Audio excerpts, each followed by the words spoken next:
All right, what's going on, everyone? Hi, happy Columbus Day, I or know. Happy Columbus Day. Are we allowed to say Happy Columbus Day a still? New Year, Happy Indigenous Peoples Day, Avi. Is that allowed, or was it Happy Indigenous Peoples? What is it? It's whatever you want it to be, okay? All right, okay. I don't want to offend anyone by saying Columbus. Um, but okay. Happy Columbus Indigenous Day. Anyway, um, what's this? What do we see? Psoriasiform pattern. Psoriasiform pattern. Yep. Okay, this is psoriasiform hyperplasia. A lot of parakeratosis. A lot of para.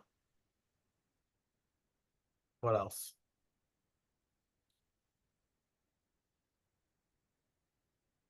Can we zoom in on the horn? There looks to be some neutrophils in there. Yeah. So this stuff right here, that's what? Yeah. That's para. And Yeah, this stuff right here that's is a newt. nude. Okay. Para, nude. And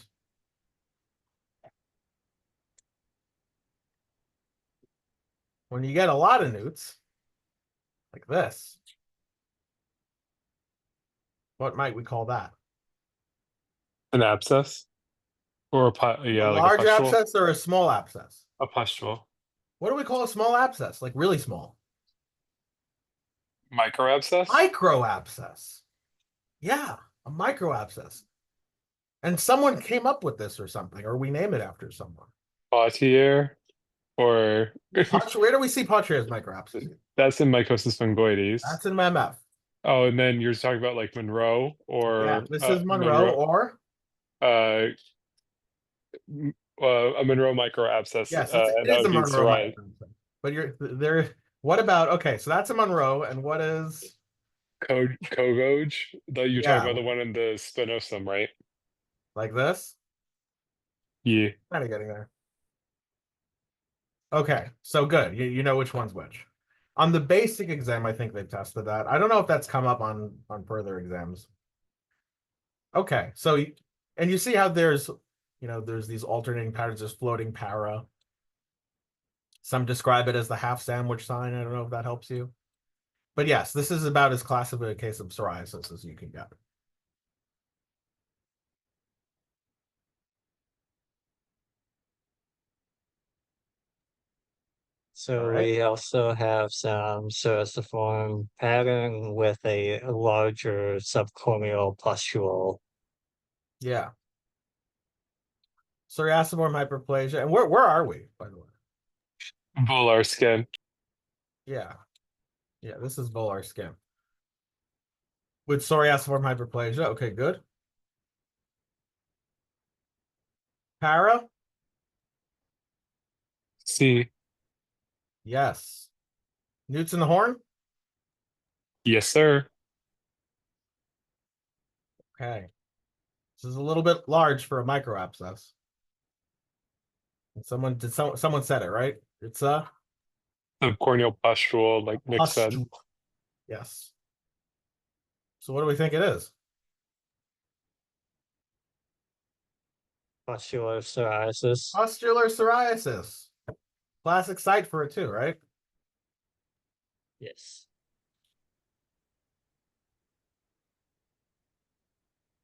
All right.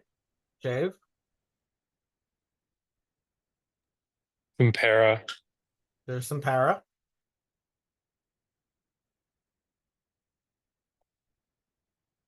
And Some scattered neutrophils in the horn, not as dramatic as what we saw previously. correct, not as dramatic. Scatter newts in the horn. And again, notice how like there's this area, like, and then it stops, and you have some other this area, and then it stops. That kind of alternating pattern. That's again, as some people call that the half sandwich sign. Is there any spongiosis here? Not really. Like mildly. Yeah, mild, but I mean, there is spongiosis here, right? I mean, look at this. Do you see the desmosomes? Yeah, you can see them in the lining in between. Yeah, you're right. There's some sponge too. What would that normally favor? If just the sponge. Like dermatitis or What some kind of type of dermatitis? like spongiotic. Spongiotic, as the name implies. Spongiotic Yeah. dermatitis. What kind of things do we see in spongiotic dermatitis? You could do pityriasis rosea or Okay. sebderm or What's the classic one? like Fungal atopic infection? derm, Like the most common thing we see in one of the most common things we see in atopic dermatitis. atopic dermatitis. Yes, you see spongiosis. Okay, so I will tell you in two. So there's two, for the purpose of the boards, there's two cases to be aware of where psoriasis can present with some spongiosis. In reality, all sorts of cases of psoriasis presents with some spongiosis, and it's not really that easy to tell the difference. And sometimes it's a psoriasiform spongiotic dermatitis, and you have to try to lean on which one you favor. But it is okay for the purpose of the boards, when they give you an obvious example, it's okay to see psoriasis with spongiosis in two contexts, really. Not subtracting out any superimposed things. So one, does anyone want to guess on what they are, or want to take a stab? What type? Where does psoriasis also spongiotic? maybe like impetiginized psoriasis. Well, impetiginized psoriasis just means that it's been infected with it's been colonized or infected with bacterial colonies, and you see newts there anyway. But that doesn't really give you the spongiosis. Like guttate psoriasis. Good. Okay, guttate psoriasis is one that classically, at least according to Elson, you can see spongiosis in. Okay, one other context.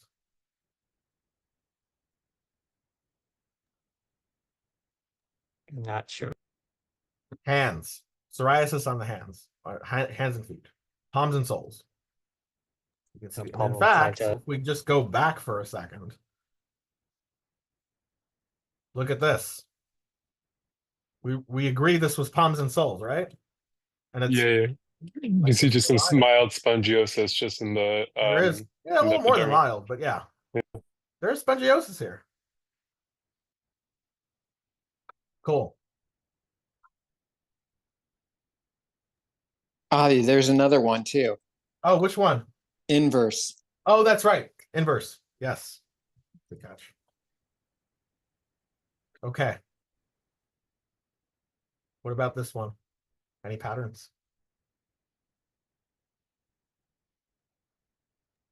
Psoriasiform. Psoriasiform. Okay. Any other patterns? Looks like some mild superficial perivascular infiltrate. There is some superficial perivascular. Okay. Is there a cleft at the bottom of the dermis? I Or think is this that this just is like artifact. processing? Artifact, yeah, okay.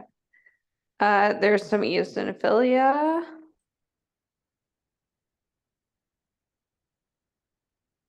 Maybe? There, you can sometimes see eosinophils in this. I thought I saw some in the infiltrate down there, yeah. Maybe. It's few. So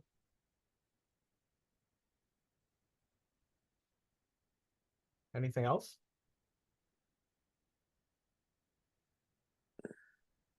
I feel like the ready ridges are like blunted almost.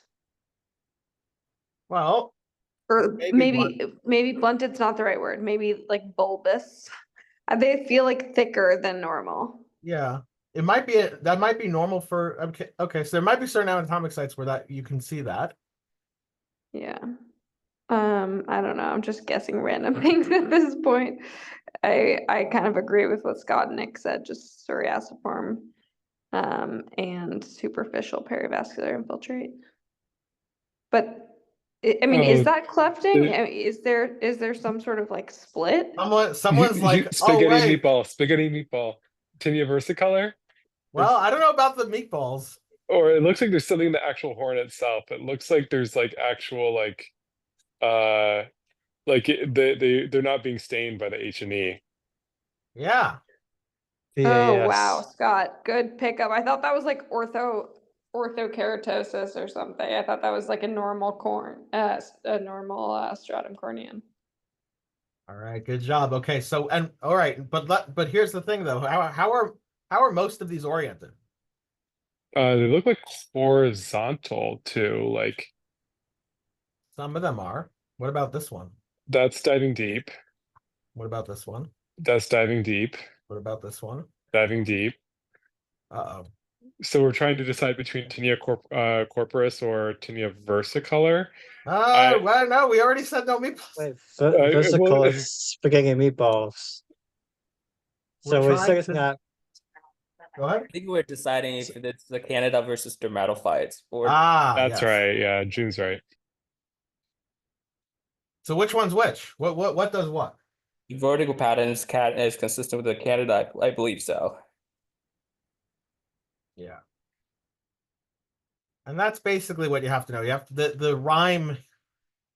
I don't even know if the rhymes, but the saying so Tinea swims, Candida dives. It doesn't rhyme actually. But I don't know if that helps. But that's classically what they teach. And so you may see a better example on this where it's more obviously diving, but there's a decent number here that look at least like they're swimming down. So this was Canada. They're Canada infection. All right, what about this? Superficial paravascular infiltrate. The actual reedy ridges themselves look weird. I wouldn't necessarily call it psoriasiform. Um, there's like some parakeratosis. Okay, there is para. What else is there? Spongiosis. Spongiosis, yes. Superficial So- perivascular, spongiotic dermatitis. So this is either inverse or guttate Well, or these. There's Well, I'm there's not no sure about standard how many sign. neutrophils I'm seeing here for psoriasis. Is it EIC or Is it Well- just subacute spongiotic dermatitis? Okay, that's a good thought. Subacute spongiotic because the horn's not or chronic. The horn's not acute. I agree with that. Now, let me see if I could find another thing that they will teach you, although never mention it to Dr. Neat because he will give you a 10-minute lecture about how you can see this in every biopsy. Is What it else? PR? Yes, Tamar. There was like No. mounds of parakeratosis, and you see. I know we're not supposed to say that, but the red blood cells. Yes. Okay, so the combination of these mounds of skipping scale of parakeratosis is classically what they will teach you, and some spongiosis and these extravasated red blood cells is what they like to test on for pityriasis rosea. I will tell you, in reality, you almost never get it this good. And this skipping scale thing can be seen in non-PR spongiotic dermatitis all the time.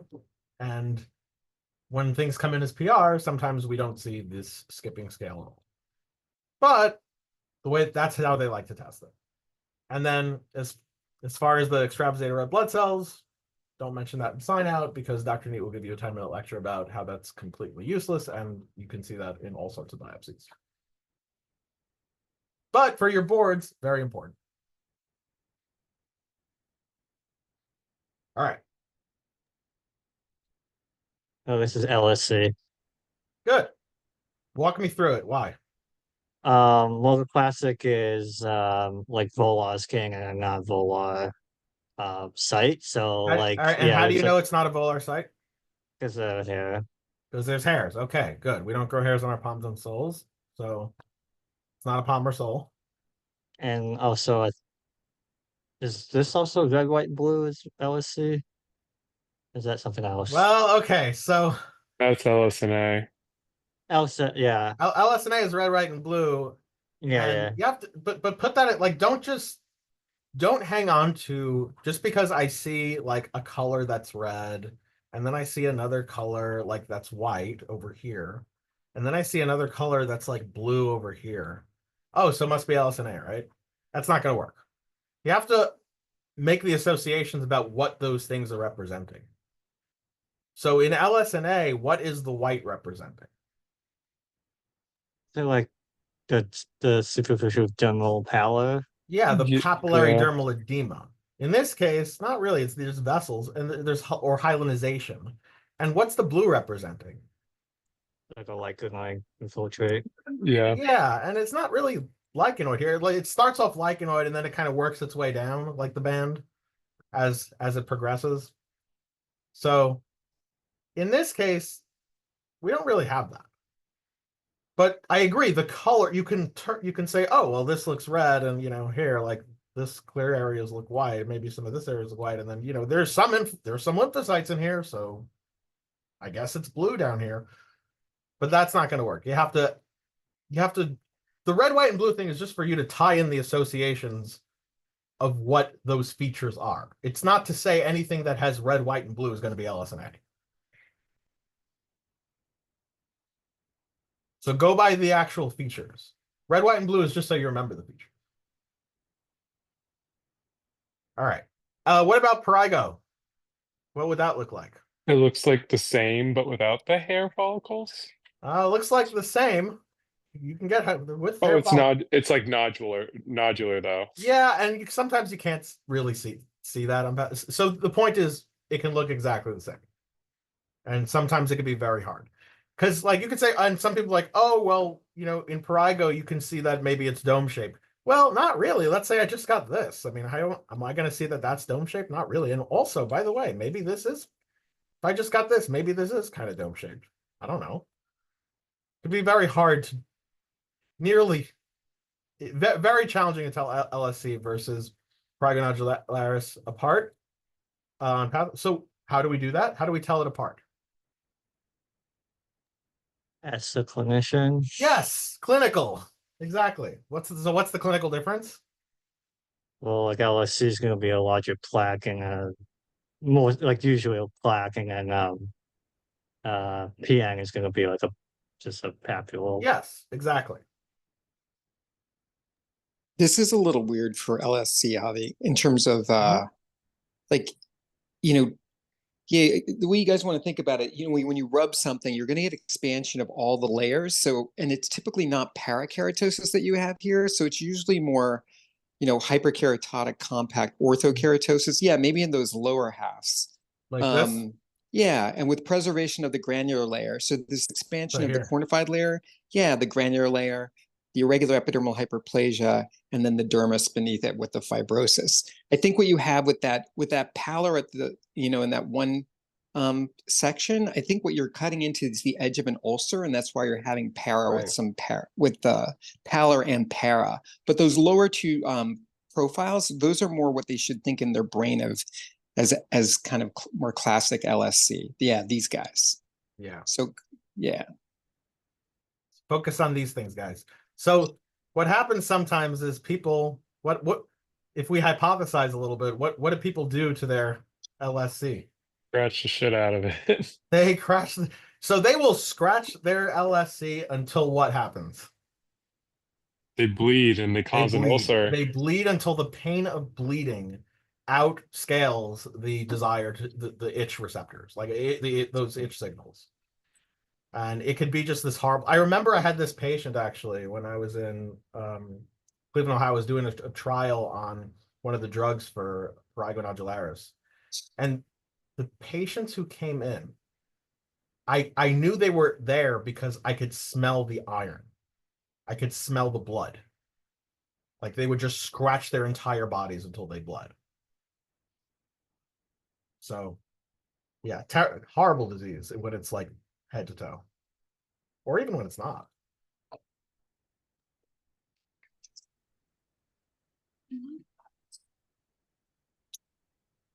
What's going on here? So I see a lot of psoriasiform of change of epidermal layer with maybe paro and orthokeratosis. Yeah, so there's parakeratosis. And there is a granular layer, right? Yeah, yes. Okay, well, you tell me. Hold on. It's a granular layer? Yes. Okay. Is it decreased, normal, or maybe even increased, if anything? I mean, relative to the whole epidermal, Relative to a normal specimen. it, Looks decreased, it's honestly. probably Yeah, it looks. I mean, I think what you guys is thinking is that it looks less dense, but it's like bigger, thicker.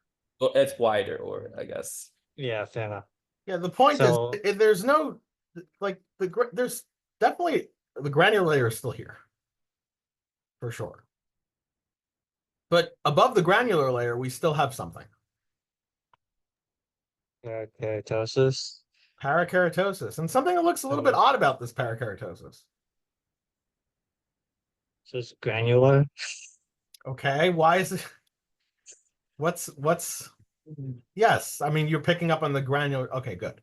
So Yeah, it's granular parakeratosis. granular parakeratosis. And if we zoom out, any hints about where it might be from? Apocrine. There's like the apocrine glands at the very bottom. Ah, Axilla. Axillary granular parakeratosis. Okay, cool.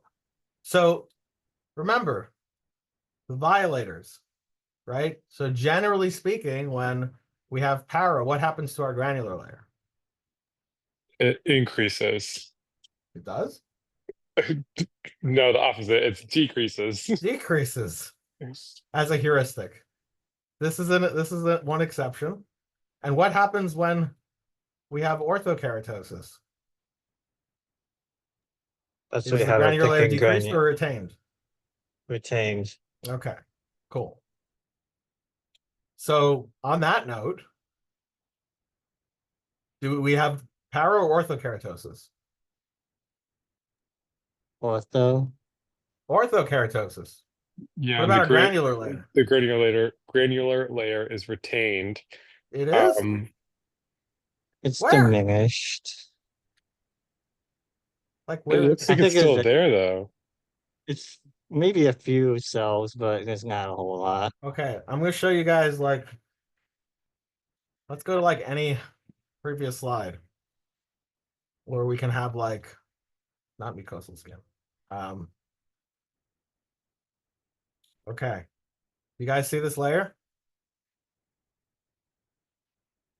What's this layer? Yeah, that's a granular layer. That's the granular layer. Yes. Okay. This is normal granular layer. Okay. What about this? This is normal Oh granular yeah, layer? no, that's gone. That's gone. Yeah, that's gone. Yeah. Okay. Cool. All right, we're on the same page. All right. So we're violating the heuristic here. What's going on? Why are we violating this? And Is it ichthyosis vulgaris? very good. You're killing it today. Ichthyosis vulgaris. And by the way, you know, you may see some fibrosis here, but what about any sun damage? Any like solar elastosis? Maybe some use there actually, but it's going pretty deep. Yeah. I don't think this is solar elastosis. If you were to look for kid skin, what are some of the things you were going to look for? It doesn't have to be kid skin for ichthyosis vulgaris. You can get adults with it. But if you were, what histologic clues might you look at for kid skin? So this might not be, but what might you look for?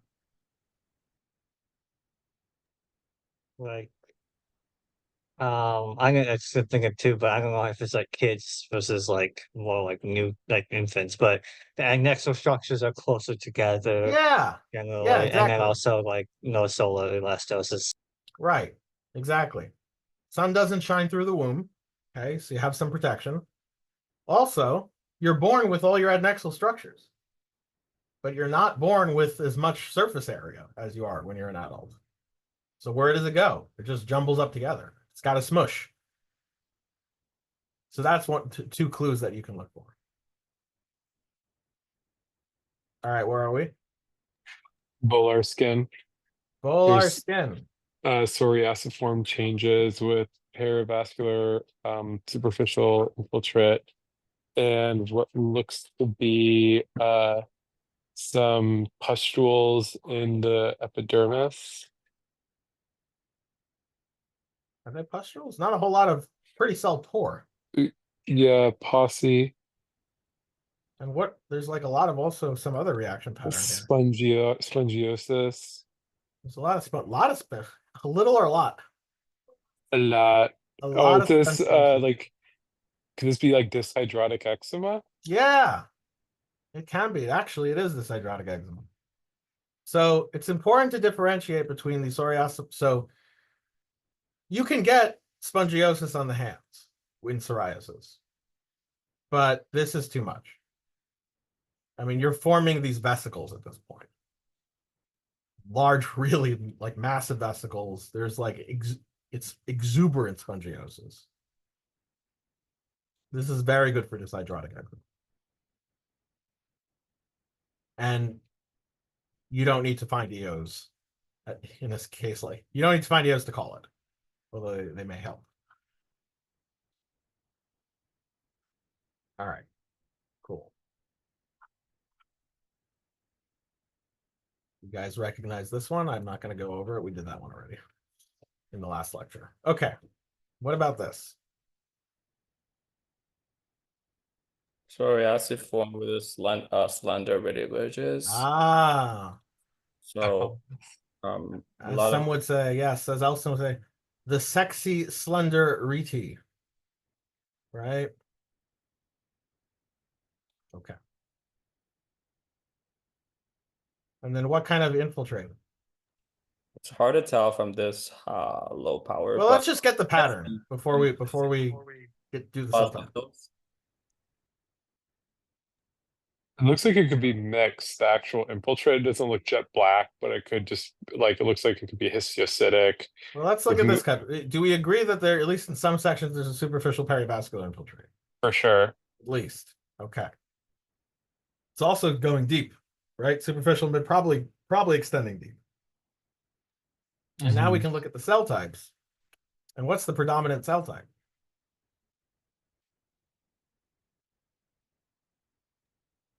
Plasma cells. Plasma cells. Yeah. They're everywhere. Okay.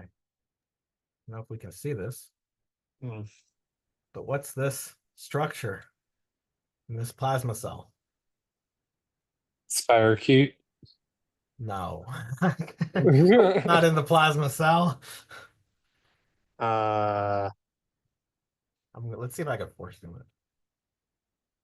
So what do plasma cells have next to their nucleus? A Aries, like cytoplasm, or is it like a Golgi? Nuclear a halo. Golgi. Okay. A Golgi, it pumps out a bunch of Immunoglobulins. immunoglobulins, and it's called a Could Like it perinuclear halo or perinuclear huff. I don't know who came up with that term. Okay. Perinuclear huff. That's one way you can identify plasma cells. Okay, so we'll do a worthless starry stain and see spirochetes We're and not. see. We don't do worthless starry stains anymore. But I'm glad you know it's worthless. Okay. Spirochete We'll do our spiral stain. stain. Yes, and we're going to tell the clinician to get an RPR too while we're at it. And this was syphilis, secondary syphilis. Very good. All right. We recognize this one, right? I think we see some parakeratosis. Uh-huh.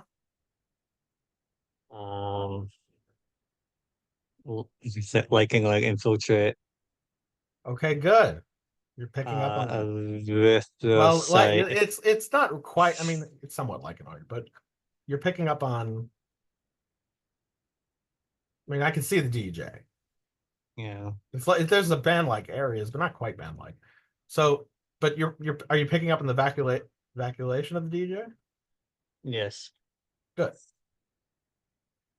This is some And extravasated red bloods these cells. extravasated red blood cells. I guess low power that might be like a V-shaped infiltrate. If you have imagination. Oh my god. Is it time? And We're not Huh? doing it again. There are some dead reds here too, by the way. So yes. apoptosis. Yeah. So the point is, okay. So the point here is like you see how this parakeratosis is a bit different. It starts to get confluent, and it's over a very broad front.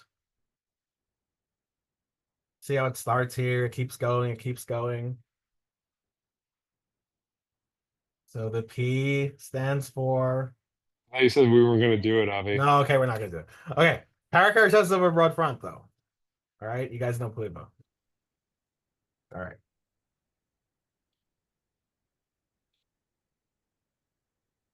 This looks like Where are we? some Where do you sun guys think we are? damage. This is on the face, and someone's gotten a lot of sun. Yeah, they're more solar elastosis now than man.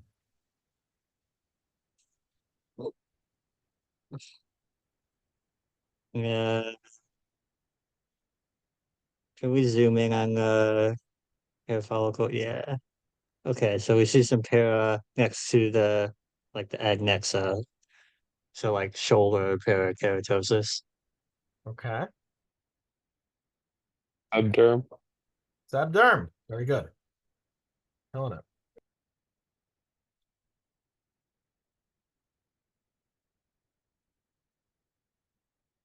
Okay.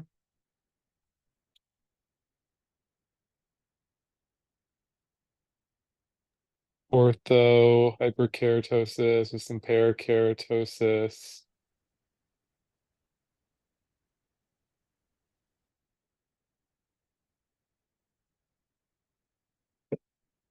Okay. So is it fully ortho? Fully para? No, it's a mixture of both. Okay, let's describe the mixture. Checkerboard, maybe? Yes, it is. PRP? Okay, good. And if they're not playing easy mode on you and they don't give you the checkerboard, what are some other clues that you can look for to diagnose PRP?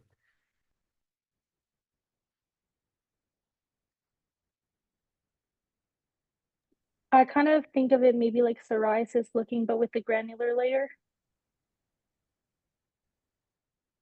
One trick. I don't know if it's in this section. So one thing you can look for is a subtle acantholysis at the hair follicles. So in this case, this was another example. This was the harder mode. So this was PRP, but you're looking for the horn and you just don't see the obvious checkerboard pattern that they like to test. In this case, I mean, this is not you're not going to just nail the diagnosis of PRP just by looking at this and seeing acantholysis. A lot of things can cause acantholysis.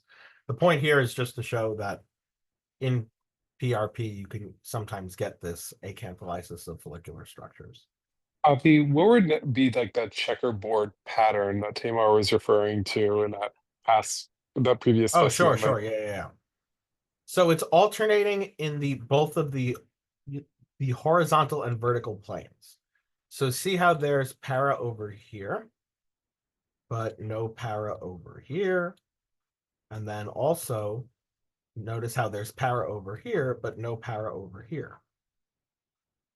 And if we go further, we get our para back again. But notice now how this one has no para and this one has para. And if we go further over here, there's a decrease in para, but then it comes back over here. Yeah, so it's like alternate. Yeah, as you're saying, like alternating in the horizontal and vertical planes. Yes, just like a checkerboard. That's right? a subtle finding. I mean, I feel like, I mean, once you see it, you see it, but then like I don't know. It's like kind of like it reminds me of PR, like the Well, uh, it's a PR is different because in PR you see there were skipping scale. Like, so let's go back to here. But it's true, it is super subtle. Like you think Yeah. about it, like you think it's going to be, slap you in the face because they describe Yeah. a checkerboard, but it's usually very subtle. And you can't rely on it for the diagnosis. And I think the comment about thinking about PRP like psoriasis is very good. With preservation of the granular layer, hyperkeratosis in hair follicles is also very useful. Avi, I'm sure you'd point that out. The follicular Look plug-in. at this. Look at all this keratin. So would that be like the clinical correlation to that would be like the nutmeg greater Yeah. papules. Right, and that follicular plug-in gets pushed up sometimes, and so sometimes you can see that in the biopsy too. Not so much here, but the follicle does have, it's plugged by that ortho and para. Look at that. Boom. All right. What do we see here? Cannonball angioplasia. Good. Cannonball angioplasia. Anything And else? then I see a lot of brown stuff. Brown stuff. Okay. Probably isn't Hemosiderin, melanin, but yeah. Wait, I heard Yes. one melanin and one hemosiderin. All right. No, it's like it probably isn't. but Yeah, it could be. what So makes sense. if we were wanting to, we could do like a Fontaine stain or something. But like this seems like stasis done. All right. See how it's more clumpy?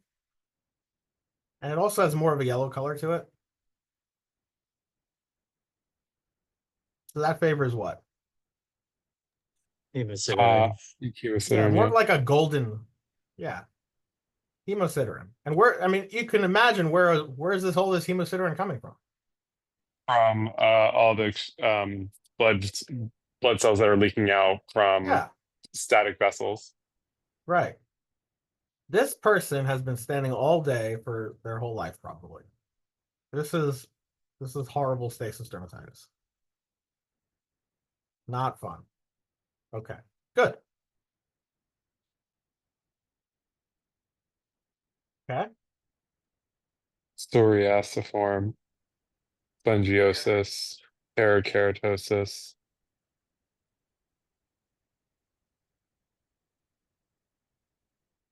Okay.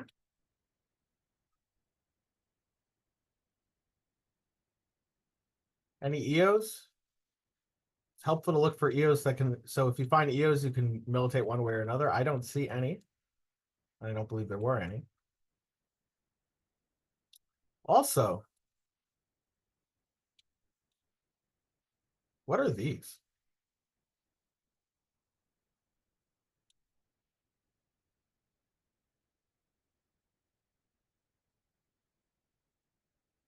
Going on here?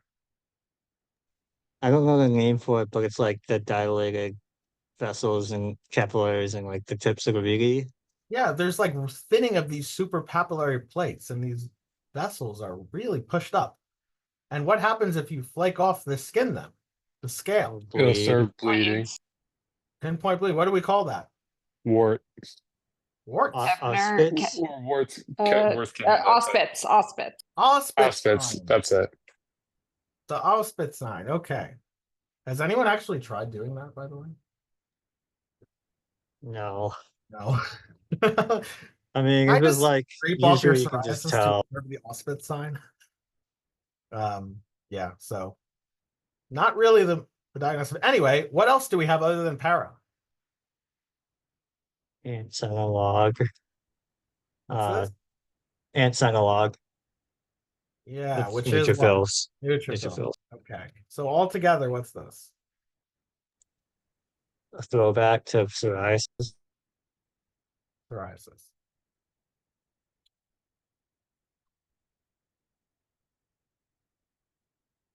All right, what do we got here?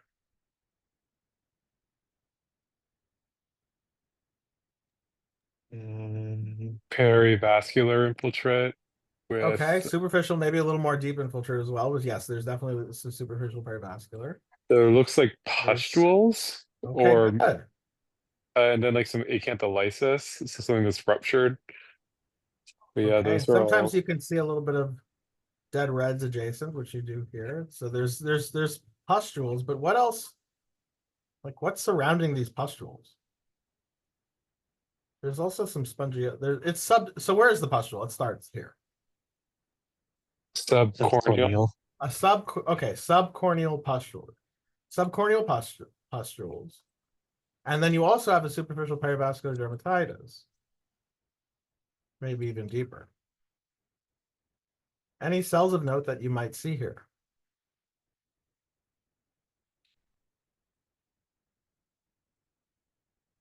The one, unfortunately, You?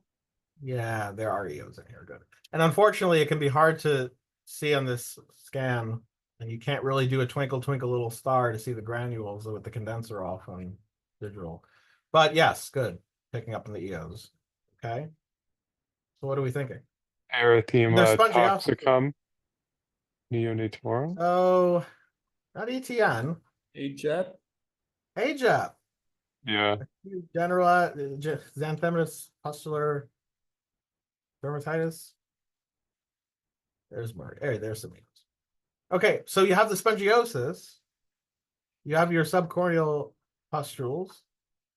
You have your infiltrate with lymphocytes and eosinophils. This is all good for AJAP. Cool.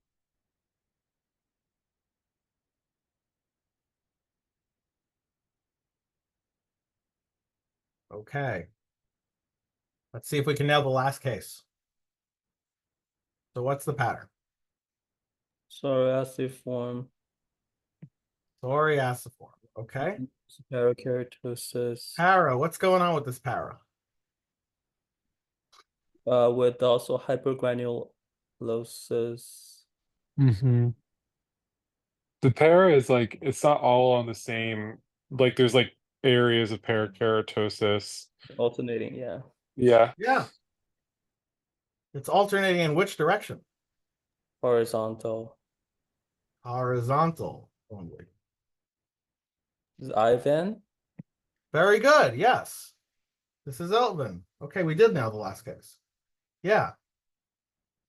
You can have a psoriasiform hyperplasia. It can, and it, as you noted, it has this alternating, classically has this alternating parakeratosis and orthokeratosis. And even clinically, sometimes it could resemble psoriasis. But it's along the lines of what? Classically. Blaschko. Epidermal. Lashko's lines. Exactly.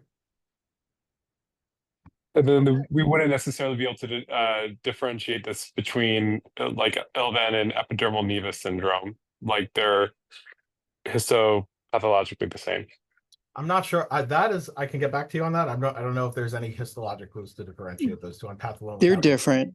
Okay, they are Yeah. different. What's the Yeah, difference? so epidermal nevus looks, it's basically in your sebderm. It looks like a seb K to us under the microscope, just a standard epidermal nevus. They may or may not have sebaceous gland differentiation with them too, whereas Ilvan is really something very different, like you guys were describing. It looks a lot like psoriasis, except it has those abrupt transitions between para and the and ortho with that hypergranulosis beneath the latter. So they're quite different. Perfect. Thanks, Shane. Thank you, Dr. And Meehan. great job, guys. You guys now today leave you guys off early today. Great job, Avi. Thank you. And happy Columbus Indigenous Day. Okay, cool. Thank you, Avi. We appreciate it. You're the best.